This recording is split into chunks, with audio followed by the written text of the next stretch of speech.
Dentro da série de meditações, conselhos, sugestões sobre a vida espiritual, vamos agora entrar em duas questões, dois temas da máxima importância. A Eucaristia e, concretamente, a Santa Missa, e depois a confissão. A Eucaristia vamos dedicar 6 meditações e a confissão, o sacramento da reconciliação, 3. E vamos começar com a primeira sobre a Santa Missa, que é como preparar melhor a missa. Em nome do Pai, do Filho e do Espírito Santo. Amém.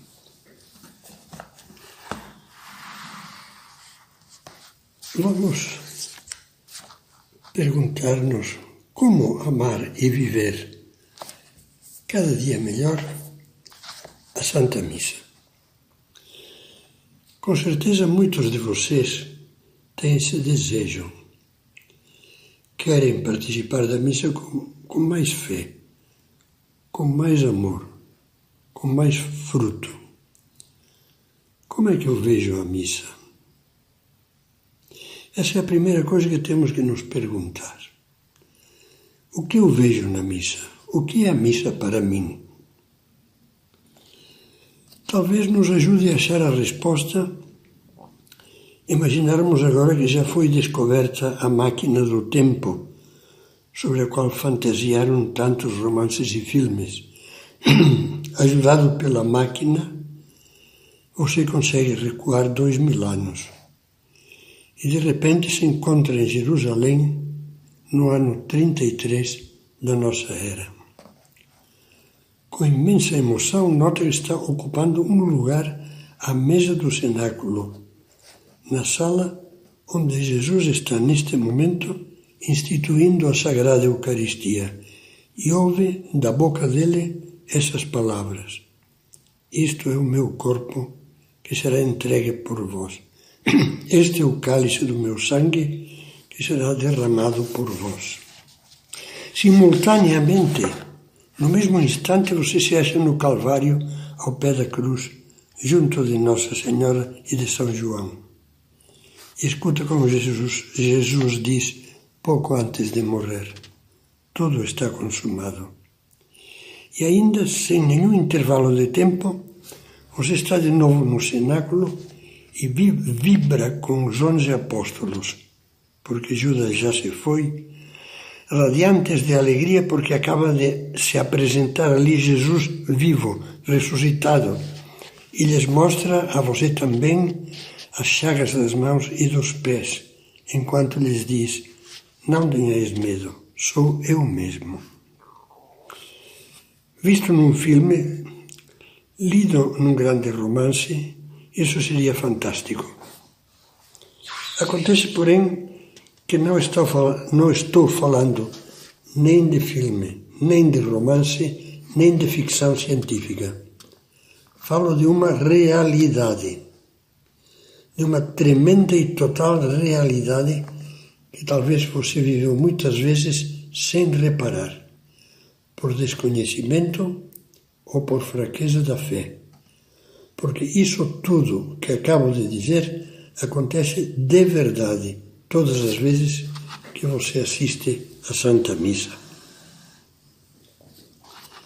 Sei que agora não é o momento de fazer uma exposição teórica sobre a missa. Mas uma vez que tratamos da preparação prática para a missa, é necessário perguntar-nos: para que me preparo? Como é lógico, você e eu prepararíamos de maneira diferente as coisas se fôssemos visitar um colega de trabalho ou se fôssemos ter uma entrevista particular com o Papa. Pois bem, a missa, como diz o teólogo Romano Guardini, é uma pessoa. A missa é Jesus, verdadeiro Deus e verdadeiro homem, no ato máximo do seu amor.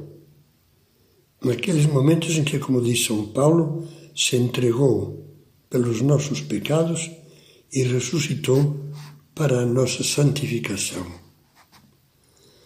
Não acha que será útil rever agora brevemente pontos básicos da nossa fé sobre a missa, a fim de compreender como deveríamos prepará-la?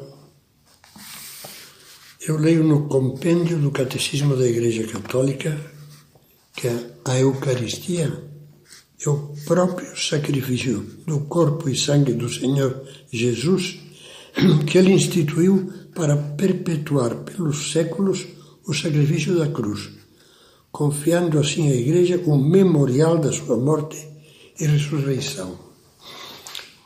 Memorial, no caso, não quer dizer lembrança, mas reapresentação atual de fatos que aconteceram em outro tempo e que Deus quer eternizar. Como ensina a Igreja, tudo que Cristo fez e sofreu por todos os homens participa da eternidade divina e assim transcende todos os tempos e em todos se torna presente. É do Catecismo da Igreja isso. Como que vem a seguir?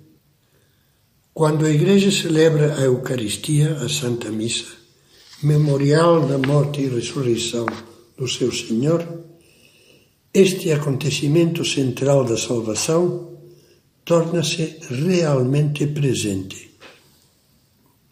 Sendo assim, é natural que a Igreja proclame que a Eucaristia é fonte e ápice, ou seja, o cume de toda a vida cristã, e que ela encerra todo o bem espiritual da Igreja, o mesmo Cristo.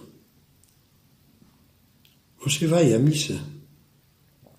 Então vai ter um encontro pessoal, atual, com Jesus no momento em que, como diz São João, levou o seu amor por nós até o fim.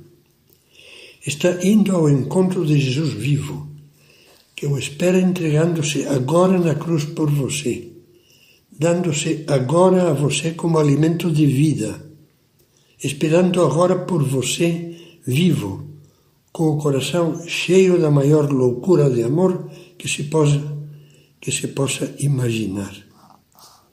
Grandes verdades que São João Paulo II resume assim.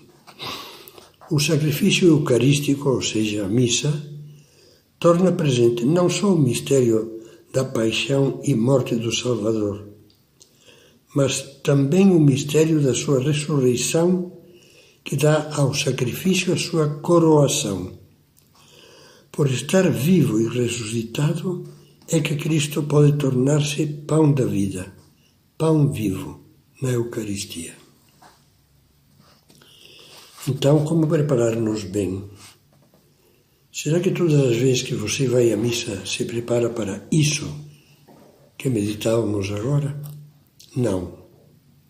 Então procure tirar as consequências. A primeira e fundamental, segundo me parece, é a que exprime o ditado que diz: amor com amor se paga. Portanto, seria penoso ir ao encontro de Jesus na missa e na comunhão com um coração que carregasse, sem se importar com isso, ofensas graves contra Deus, pecados mortais não perdoados numa boa confissão. Que falta de amor e de respeito. É lógico que a Igreja tenha ensinado sempre, sem mudar jamais, o que hoje ensina o Catecismo da Igreja. Quem quer receber a Cristo na comunhão eucarística deve estar em estado de graça. Se alguém tem consciência de ter pecado mortalmente, não deve comungar a Eucaristia sem ter recebido previamente a absolvição no sacramento da penitência. A Igreja condena o erro dos que dizem que se pode comungar ainda que se tenha um pecado grave, desde que a pessoa se arrependa e se proponha a confessar-se depois. Não. A confissão, fora de uns poucos casos de grave impossibilidade e necessidade de comungar, deve ser feita sempre antes de receber a Eucaristia. Necessidade de comungar é, por exemplo, o caso de perigo de morte, quando não há sacerdote e só se pode recorrer a um ministro da comunhão. Depois de esclarecer isso, quero que evite uma possível confusão. Quando, infelizmente, uma pessoa não pode comungar por ter algum pecado mortal não confessado, isso não quer dizer que não possa assistir à missa com muito proveito. Pense na missa pelas almas, que é de grande proveito para os falecidos, ainda que evidentemente eles não possam comungar. A necessidade da confissão prévia, em caso de pecado grave, é para a comunhão, não para a missa. Por isso, se tiver a infelicidade de algum dia não poder comungar porque cometeu um pecado grave, vá assim mesmo à missa, por favor, não perca esse tesouro. Peça perdão a Jesus no coração e confie em que aquela missa lhe dará, da parte de Deus, forças para melhorar e capacidade de entender melhor o valor da confissão frequente. Voltemos a pensar, como víamos antes, que a missa é o máximo ato do amor de Cristo. Que nela você vai ao encontro desse tremendo lover, esse tremendo amante, como diz o poeta inglês Francis Thompson. Se está convencido disso, sentirá naturalmente o desejo de se preparar por dentro, com muitos atos de contrição, também pelos pecados veniais. Perdão, Jesus, por essas faltas que não são mortais, mas são indelicadezas. E fará atos de fé, de esperança e de amor. Antes de ir à missa, medite bem no que vai fazer. Reze algumas das preces que os bons livros de orações trazem para antes da comunhão. O melhor mesmo seria fazer, antes da missa, em casa ou na igreja, uns minutos de oração mental. Às vezes isso será difícil, porque outras pessoas da família se atrasam, ou você viajou e chega em cima da hora.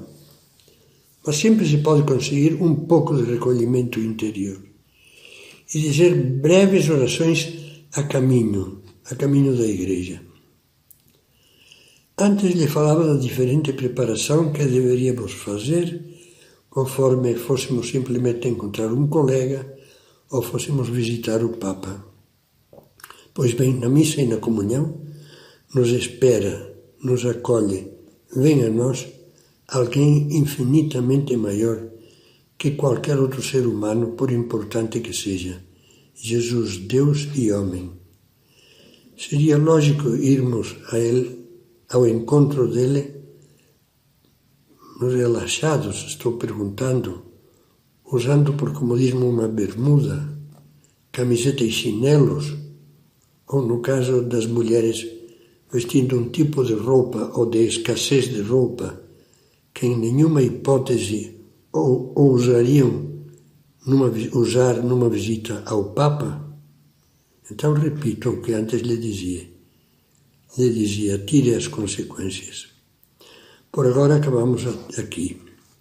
Teremos nas próximas reflexões mais algumas conversas sobre outros aspectos da grandeza da missa bem vivida.